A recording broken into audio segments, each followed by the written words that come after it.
عام 1100 ميلادية غادي يتزاد ولد مغربي غادي يكون عنده دور كبير بزاف في تغيير العالم كامل.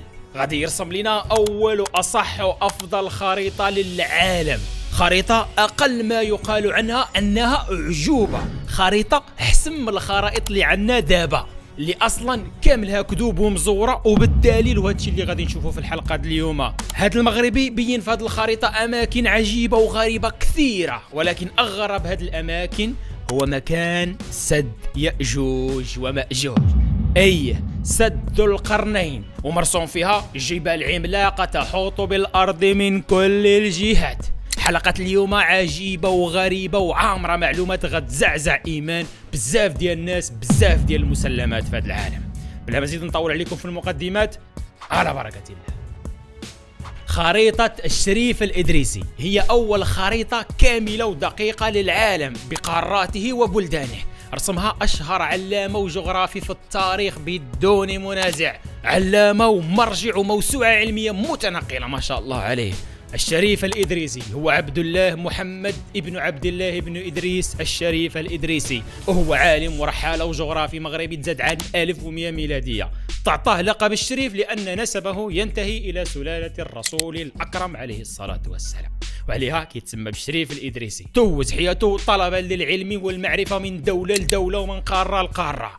الإدريسي كان عنده شغف كبير بالعلوم وبالجغرافيا بالخصوص، وكان باغي يكتشف العالم كامل، فسافر إفريقيا وآسيا وأوروبا، وكان كيكتب وكيرسم أي حاجة شافها وتعلمها. كيرسم البحار والوديان والجبال وكل التضاريس وحتى الغابات كان كيرسمهم. ومن بعد غادي يستقر في صقلية في ضيافة الملك روجر الثاني اللي كان مهووس بالجغرافيا. هذا الملك ملي هدر مع الإدريسي عجبه وانبهر بكمية العلم والمعرفة اللي عنده، وغادي قرر يمول المشروع الكبير ديال الإدريسي اللي الهدف ديالو هو رسم خريطة كاملة للعالم. وفعلا بعد سنين من الخدمة والدمير، وبالضبط عام 1153 غادي تخرج للنور أول خريطة للعالم، ومعها غادي يخرج الكتاب اللي كيشرحها، هو كتاب نزهة المشتاق في اختراق الآفاق، أو ما يعرف حاليا بالكتاب الروجيري عند الغرب، واللي ترجم لبزاف ديال اللغات ومازال النسخ منه لحد اليوم في المكتبات الغربية. هذا الكتاب كما قلنا خرج موازة مع خريطة كاملة للعالم، واللي هي هذه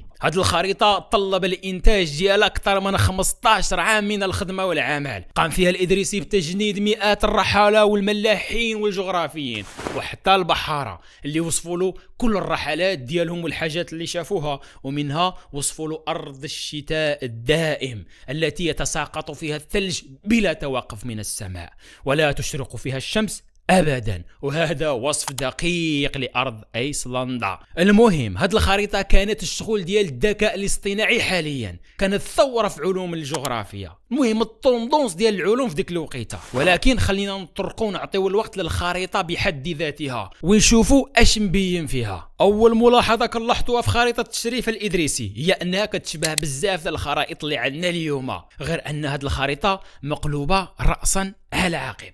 الشمال ديالها هو الجنوب، والجنوب ديالها هو الشمال، والشرق ديالها هو الغرب، والغرب ديالها هو الشرق. ولكن علاش؟ واش غلط الشريف الإدريسي في الرسم ديالها؟ واش الشريف الإدريسي يقدر يرسم بدقة كل هذا التضاريس والأماكن وغلط في تحديد الشمال الجغرافي؟ أو لا يمكن الخرائط اللي عندنا اليوم هي اللي غلطة؟ المهم أنا عليا نعطيكم المعلومات وانتم غتحكموا في الآخر، واللي غادي يزيد يساعدكم في الحكم هو أنه في عام 1979 قام عالم أسترالي اسمه ستيوارد ماك آثر، واللي كان عنده حتى منصب سياسي، بإعادة رسم وتوزيع خريطة الإدريسي. هذه الخريطة اللي كيقولوا عليها مقلوبة على أنها الخريطة الأصح للعالم، وقال أنه لا يمكن علميا أو جغرافيا نفي صحة خريطة الإدريسي. وبالملاحظة ديالنا الخريطة الإدريسي كيبان لنا أن قارة إفريقيا كتبان كبيرة بزاف، تقريبا الضبل ديال المساحة ديالها في الخرائط الحالية، وجات في الوسط في القلب ديال العالم.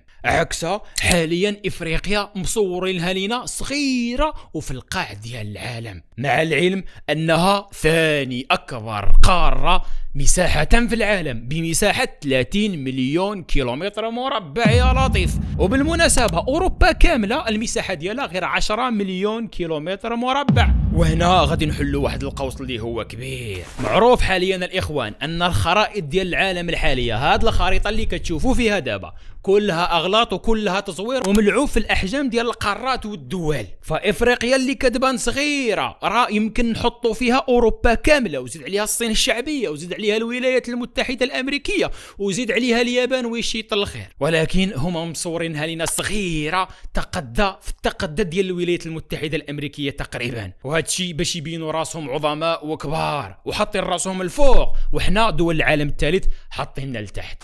وهذا وحده يخلينا نشكوا في هذه الخريطه من الاساس. وكما قالوا جدادنا الولا، اللي يكذب مره يكذب 10 والفهم يفهم. واذا استغربتي وجاتك الحيره من هذا الشيء، استنى مازال تشوف العجائب اللي رسمها الشريف الادريسي في الخريطه ديالو. بلايص عجيبه ومناطق غريبه، ولكن اغرب هذه المناطق منطقه فيها شعب مخيف همجي وسد كبير محبوسين فيه.